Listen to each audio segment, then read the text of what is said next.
Effective science communication is necessary to bridge the gap between the worlds of academia and the general population. When done correctly, it can cultivate a feeling of excitement for and understanding of difficult to grasp topics. When done incorrectly or poorly, however, it can generate misinformation with potentially dangerous and long-lasting impacts on the world.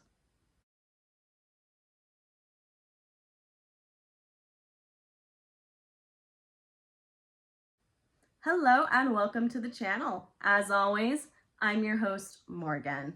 News of a recent scientific feat done by Colossal Laboratories and Biosciences took the world by storm at the beginning of April. The work was so revolutionary that even mainstream media outlets like Time magazine pushed the story out to their readers. Usually, I'm all for the general population getting an interest in science. However, this story has been so sensationalized that the general narrative surrounding it is little more than misinformation mixed with a few nuggets of truth. In case you haven't guessed based on context clues or the thumbnail or the title of this video, I'm talking about the direwolf resurrection story. Don't get me wrong, the science behind this story is actually very neat and could absolutely have practical applications in the real world. But the reporting around this story has made a mockery of science communication and is already having negative impacts on the world of conservation, at least in the United States, which is why we are here today. I have my notes here, which means it's time for you to grab your snowflake drink of choice and let's get into this. Hey, before I jump into the main topic of the video, I just want to ask that if you find any value here at all, please consider clicking like. I'd really appreciate that. If you have any thoughts that you want to contribute to the conversation, pop them down in the comment section below. I always love reading other people's opinions about things. If you want to see more of me and my content recommended to you, consider clicking the subscribe button. That'd be very neat. If you hate me, you think I have no idea what I'm talking about, and it's your duty to let me know, go ahead and click the dislike button. That's fine with me, and put those comments in the appropriate section below as well. I'm always looking for feedback. Okay, let's get in the video. Before I dive into the main story, let's take a moment to learn a little bit more about Colossal Laboratories and Biosciences, or Colossal from here on out, because the full name is a little bit of a mouthful, and in all the reporting, they're just referred to as Colossal. Whenever you're looking into a piece of science or research, it's important to ask these three questions. 1, who did the science? 2, what was the goal? And 3, where did the funding come from if that information is available? You might be wondering why you want to know the answers to these questions. Well, it's so that you can identify any potential biases or influences that may be impacting the conclusions that come from that particular piece of research. In an ideal world, science would be done completely free of bias, but we don't live in an ideal world. However, it is important to note that the world of science as a whole, no matter what field you're in, is pretty good at flushing out any conclusions that do arise from a place of bias or influence through the process of peer review.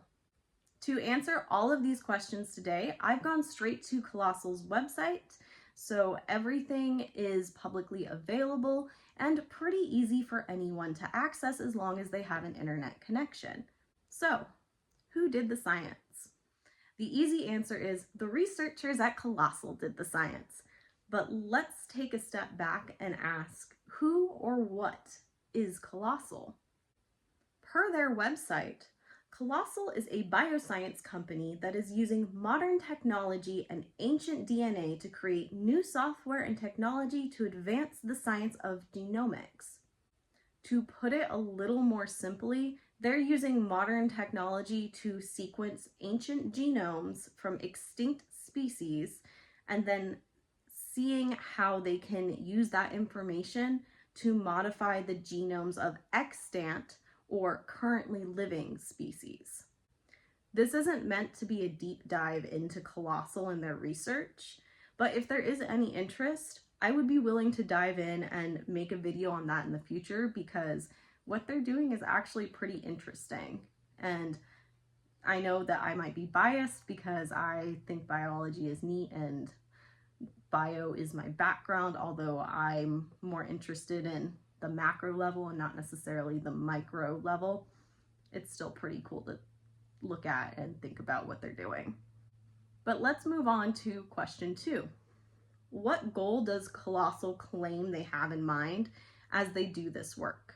Well, again, per their website, their goal is to use bioscience to protect and preserve nature, advance the humanistic and economic nature of bioscience fields, and ultimately create a better world from the genetic level up. Looking through their website, at least from what is publicly available, it appears that Colossal is dedicated to these goals, and I can imagine some potential real-world applications for the technology that they are developing. So that is pretty cool. But this brings us to question number 3. Where does their funding come from? The answer to this question is actually available on their website. And to be transparent, I have not looked into all of the investors they have listed, but there does appear to be a general theme of venture capital and firms that invest in science and technology, especially in the realm of conservation and greener, more sustainable technology. So at least at the surface level, it appears their investors share their goal of making the world a more sustainable and better place for all of the life on it.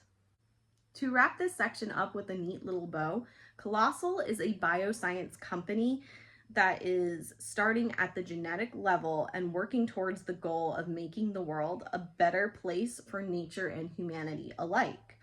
They can do this because they have found investors that appear to align with their goals and core values. Before I move on, I would also like to point out that they do partner with some notable universities as well as some notable conservation organizations.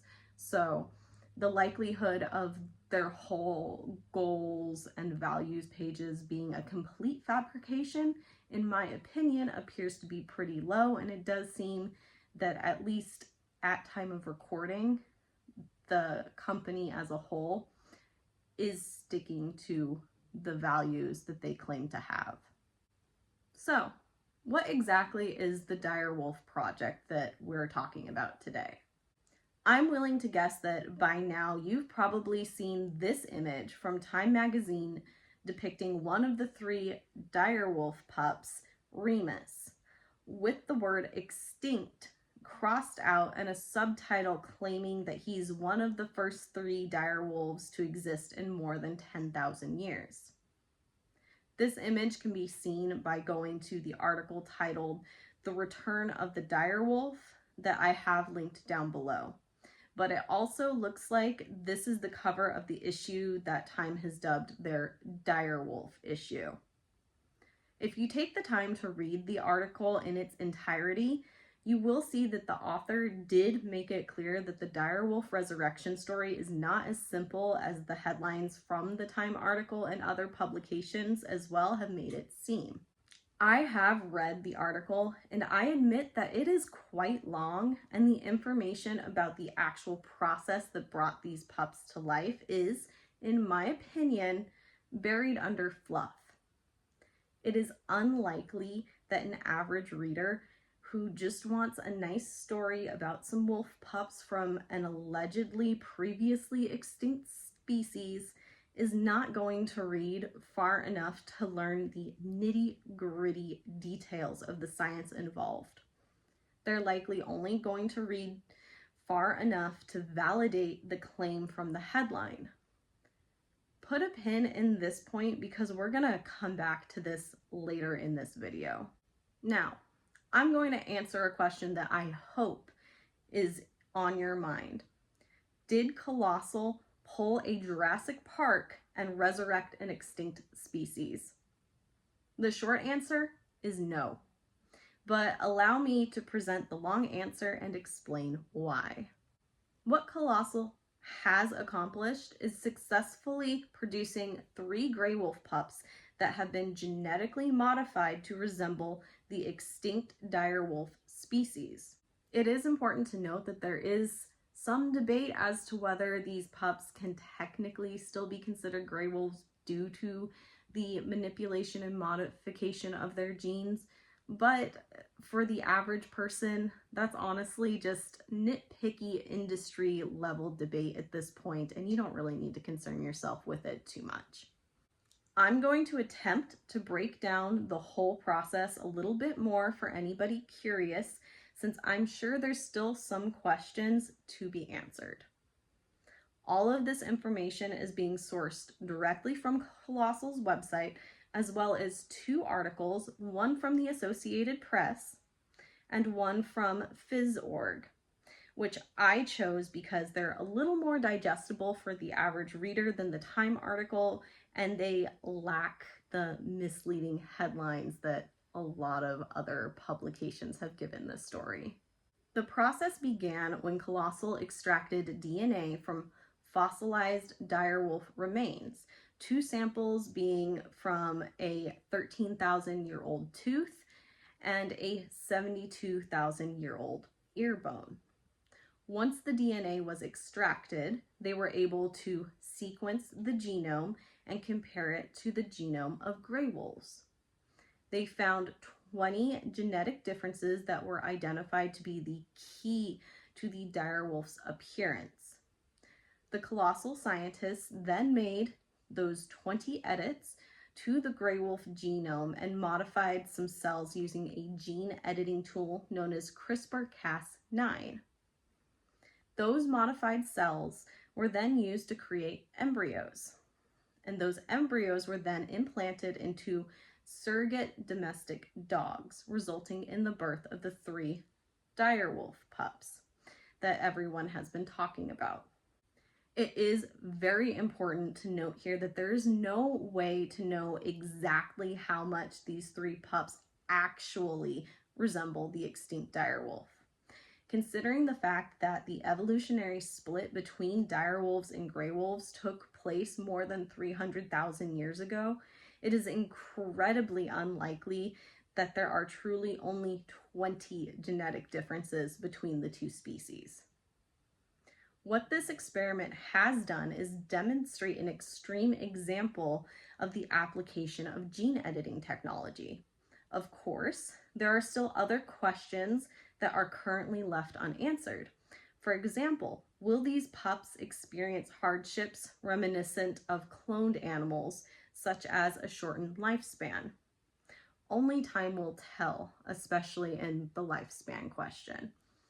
But we do know from cloning experiments in the past that those animals that were cloned did have complications such as a shortened lifespan, like I mentioned before. So there has been some questions raised about whether we will see a similar trend with these 3 pups. At the end of the day, these pups were the result of some very neat science that could have a real-world conservation application, especially when climate change is taken into account. But to call this a resurrection of an extinct species is misleading at best. Now that I've talked about Colossal and the reality of the direwolf experiment, I want to talk about the Trump administration's reaction to this scientific feat. Quick note before I really sink my teeth into the response: the term de-extinction is used in the article that talks about the response and on Colossal's website and in any quotes if you decide to go look them up and read them in their entirety. The term is used by Colossal, and they do call themselves a de-extinction company, but it seems to me that Colossal and the Trump administration are not using the term in the same way. That being said, I personally don't like the term because of its implications and the gray areas that it allows.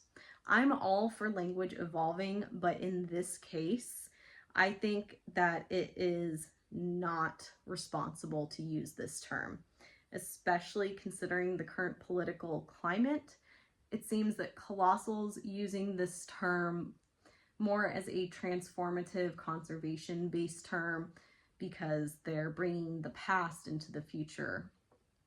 But the Trump administration is using it as a way to say that we're stopping extinction, or at least that's the implication that I understand from their response. So don't like this term. I personally wouldn't use it, but unfortunately it is the term that Colossal is using and a term that the administration and other mainstream media outlets are latching onto. This People article pretty much sums up the response by the Trump administration by picking apart a post made by Doug Burgum, the Interior Secretary, on the platform formerly known as Twitter, on April 7th, shortly after the direwolf news was officially announced. I have linked both the article and the post in the description below if you want to check them out. Keep in mind, the social media post is very long, but the article does pretty much pull out the key parts that I would have pulled out myself, so the article is probably a little more digestible.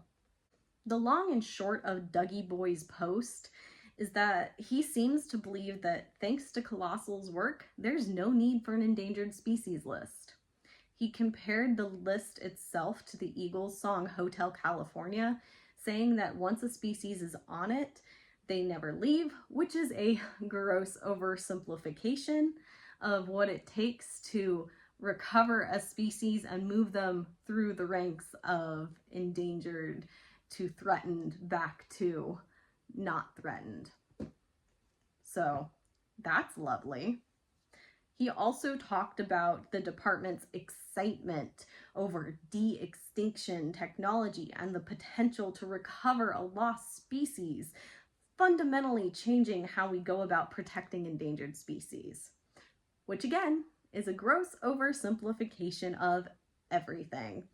But I'm sure it sounds real good to those who will blindly listen to anything and everything that the Trump administration says without doing a bit of extra research. Honestly, I'm not surprised by this reaction, especially when I take into account how pro-industry, specifically fossil fuel mining and logging, the Trump administration is. The narrative that has been crafted around the direwolf project has essentially gifted the Trump administration a seemingly legitimate talking point to use as they continue to actively work towards dismantling and weakening environmental protections like the Endangered Species Act. Just a little aside, in case you weren't aware, the Trump administration is actively trying to change the definition of harm under the Endangered Species Act to no longer include habitat destruction. The comment period on this for public comment will end on May 19th, so if you're seeing this video before then, I'm also going to include a link down below that will take you to a website with the instructions on how you can add your comment. But that's an aside and a little PSA for anyone who's made it this far. Now, you might want to pause and refresh your drink because I'm going to get up here on my soapbox and talk about why the reporting on the direwolf project was irresponsible at best and ultimately a mockery of science communication as a whole. Like I said at the beginning of the video, effective science communication is essential for bridging the gap between the worlds of academia and the general population.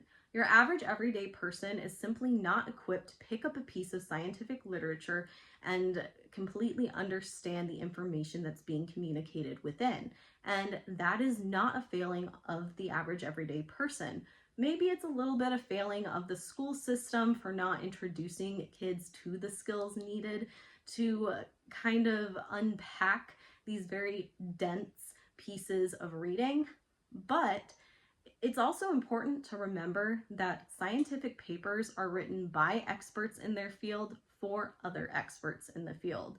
So they're not necessarily meant to be easy to understand. They're full of technical language and descriptions of things that your average person is just not going to know what to do with, which is why science communication is so important. I grew up as a kid with Bill Nye the Science Guy played in the classroom, and it was communication like that that broke down these difficult topics in a way that even a child could understand, that made learning science so enjoyable for me, and I'm sure for other people as well. And it's communication like this that we need to be able to break down these heavy topics and present them to the general population in a digestible way that will get people interested in the science, but also allow them to understand the science so we can avoid blunders like this whole direwolf situation. The direwolf thing is really cool for the science involved and the potential future applications of the technology that's being developed. But there's this whole misconstrued story saying that they pulled a full Jurassic Park and resurrected an extinct species, and that's just simply not what happened. But you know, that's the headline that's going to get clicks for publications like Time, and that is unfortunately the goal of media corporations, is getting clicks.